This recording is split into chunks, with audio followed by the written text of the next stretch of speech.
Right. So what I'm going to talk about is more of my education, my school days. So my school days were, yeah, they were interesting.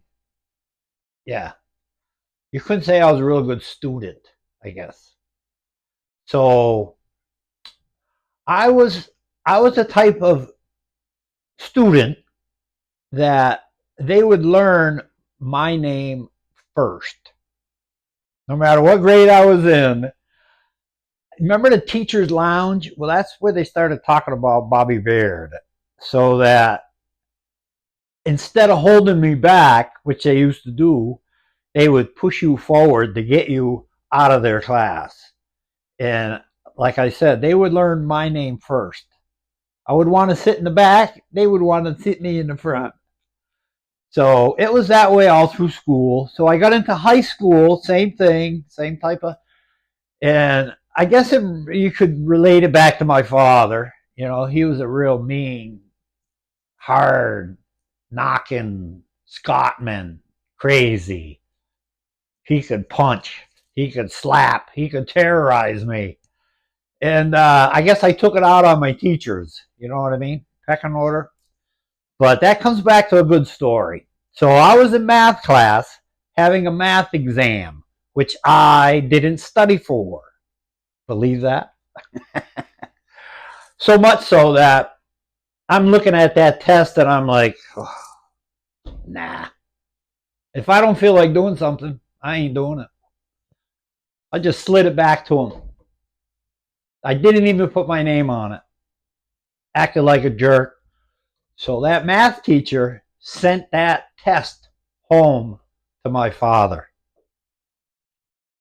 That didn't go good.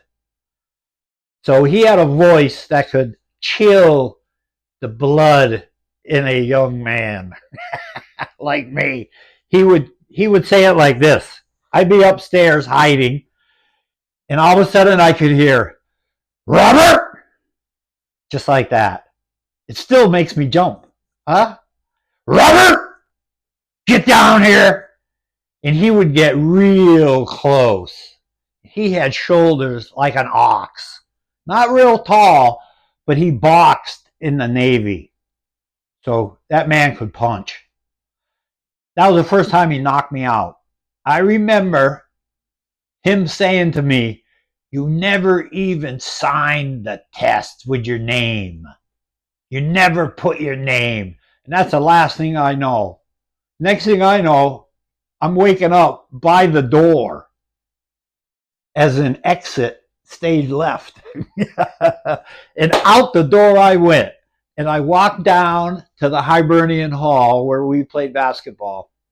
And I'm sitting there rubbing my eye, which is like out to here. He cut me a good one. First time he hit me, I think, closed fist. And my sister Janice came down and found me down there and brought me back home, asked me how I'm doing. And all the teachers really got a kick out of that when I went to school, and I had a big old shiner on my face from my old man. They got a big kick out of that because I was like the head of my gang, so kind of a troublemaker. So here's the moral of the story. I took that and I never, ever laid a hand on my son when I was raising my son. Never, ever terrorized him, never slapped him, never done what my father did to me. Because I said to myself, I will never, ever do that to a child, what he did to me. And when I got older, my son grew up. We met my father down at a tag sale in Swansea, New Hampshire one night. And I told him that story. I said, you know, Dad, you taught me something. He goes, really? What did I teach you? I said, you taught me what never to do to a child. And I never did that to my son. And my old man, being my old man, he took that as a compliment because I guess it really is. It's how you look at things. Because I could have taken that and I could have been a very angry man and I could have raised my children with the same way that he tried to raise me. with that violence and that terror. And I never did. And so he actually told the lady down at the auction about that same story, and he recounted it. He left out the part about smacking me around and stuff, but it was a real lesson, and I really took that into life.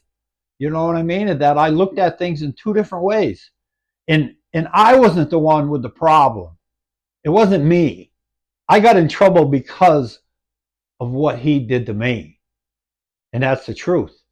Is that if he had raised me with love and care and realized that not everybody is his way, then it would have been different. But I would have been different.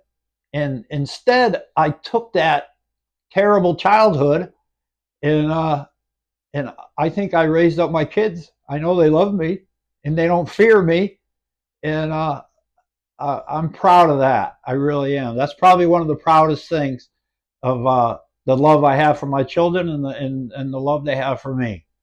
So you can take that to the bank. So there you go.